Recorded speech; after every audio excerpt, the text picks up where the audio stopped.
उम्मीद है आप सभी अच्छे होंगे। तो जैसा कि आप लोगों की परीक्षा होने वाली है और इस वीडियो में मैंने सारे महत्वपूर्ण क्वेश्चन के आंसर बनाए हैं और आप लोगों को कहीं और जाने की ज़रूरत नहीं पड़ेगी, क्योंकि इस वीडियो में सारे महत्वपूर्ण क्वेश्चन आपको मिल जाएंगे। तो चलिए स्टार्ट करते हैं। इसमें हमारा टॉपिक है प्रारंभिक काल से 6 शताब्दी ईसा पूर्व तक। इसमें हमारा फर्स्ट क्वेश्चन है, पुरातात्विक स्रोतों का महत्व बताइए।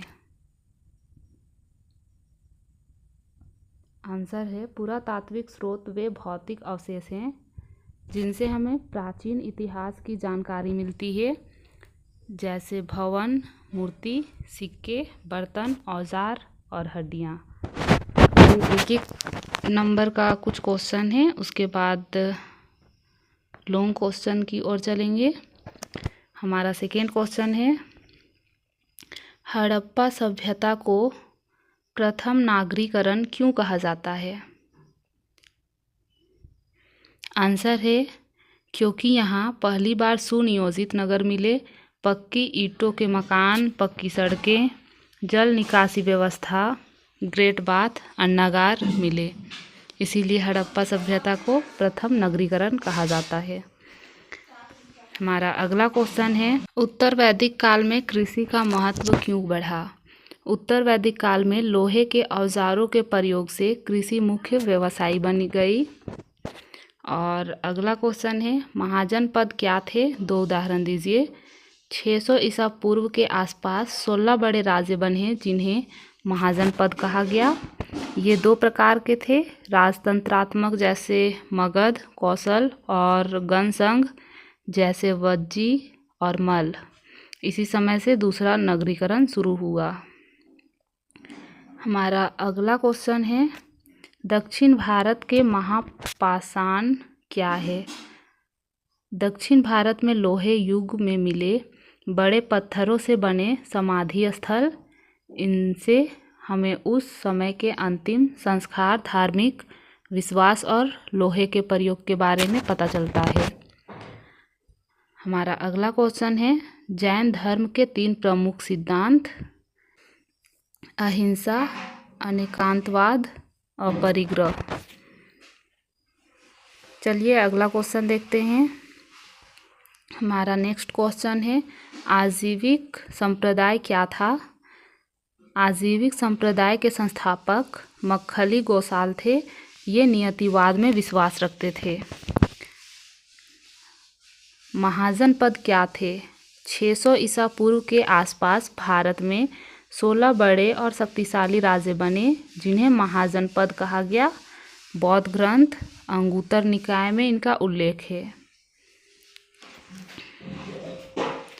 अगला क्वेश्चन देखते हैं, एपिग्राफी और न्यूमिस्मैटिक्स क्या है। आंसर है, पहले एपिग्राफी देखेंगे फिर न्यूमिस्मैटिक्स। शिलालेखों, ताम्रपत्रों का अध्ययन, उदाहरण अशोक के शिलालेख। और न्यूमिस्मैटिक्स का मतलब है सिक्कों का अध्ययन। इनसे लाभ हुआ, इनसे राजाओं के नाम, शासनकाल, अर्थव्यवस्था, धर्म और व्यापार के बारे में प्रामाणिक जानकारी मिलती है। हमारा अगला क्वेश्चन है, दक्षिण भारत के महापाषाण क्या है। दक्षिण भारत में उत्तर वैदिक काल के बाद लोहे युग में मिले बड़े पत्थरों से बने समाधि स्थल, ये कब्र के ऊपर लगाए जाते थे। इनसे हमें अंतिम संस्कार की पद्धति, लोहे के प्रयोग और सामाजिक जीवन के बारे में जानकारी मिलती है। अगला क्वेश्चन है, पुरातात्विक स्रोत से आप क्या समझते हैं, इनका महत्व बताइए। पुरातात्विक स्रोत के भौतिक अवशेष हैं जिनसे प्राचीन इतिहास की जानकारी मिलती है, जैसे भवन, मूर्तियाँ, सिक्के, बर्तन, औजार, आभूषण। और इनका महत्व भी यहाँ दिया गया है, जिसे आप लोग पढ़ लीजिएगा अच्छे से। हम अगले क्वेश्चन की ओर चलते हैं।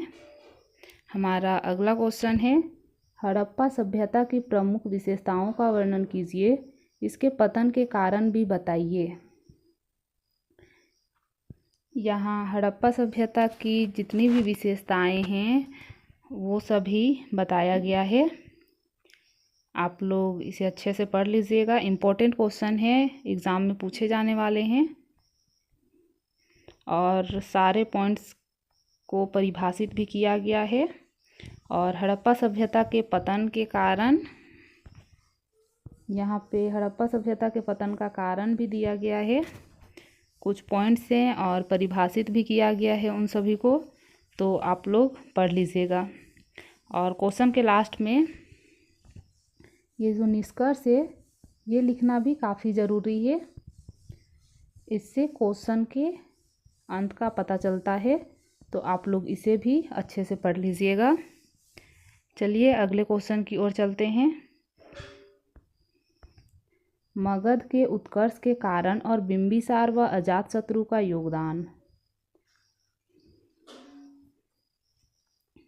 यहाँ मगध में जो उत्कर्ष हुआ उसके क्या कारण थे वो सभी बताया गया है, और बिंबिसार और अजातशत्रु के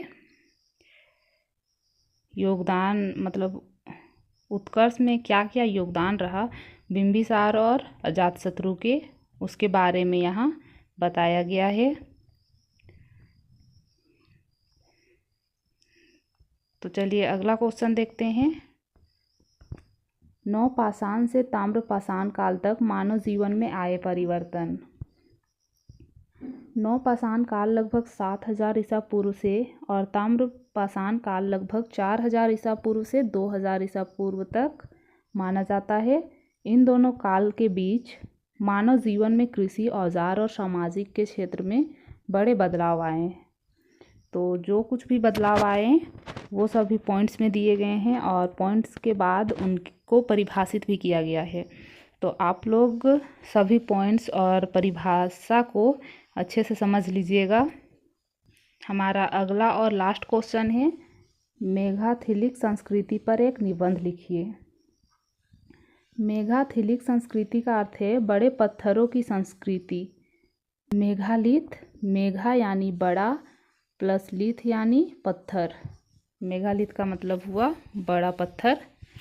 भारत में यह संस्कृति उत्तर वैदिक काल के बाद लगभग 1000 ईसा पूर्व से 300 ईसा पूर्व तक दक्षिण भारत, दक्कन और मध्य भारत में विकसित हुई। इसे लौह युग की संस्कृति भी कहा जाता है।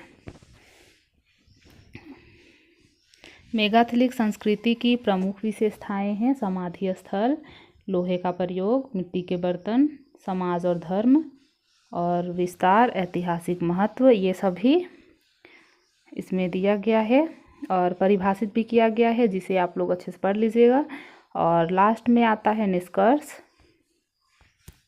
इस प्रकार से मेघाथिलिक संस्कृति प्राचीन भारत के दक्षिणी क्षेत्र की महत्वपूर्ण संस्कृति थी, जिसने लौह तकनीक और अस्थायी बस्तियों को बढ़ावा दिया। ये सभी क्वेश्चन सिलेबस पर आधारित है, तो आप सभी लोग अच्छे से पढ़ लीजिएगा और उसके बाद ही एग्ज़ाम में बैठिएगा। काफ़ी अच्छा क्वेश्चन है और इसी से परीक्षा में पूछे जाने वाले हैं। तो चलिए इस वीडियो को यहीं ख़त्म करते हैं, मिलते हैं ऐसे ही नई वीडियो के साथ। तब तक के लिए बाय।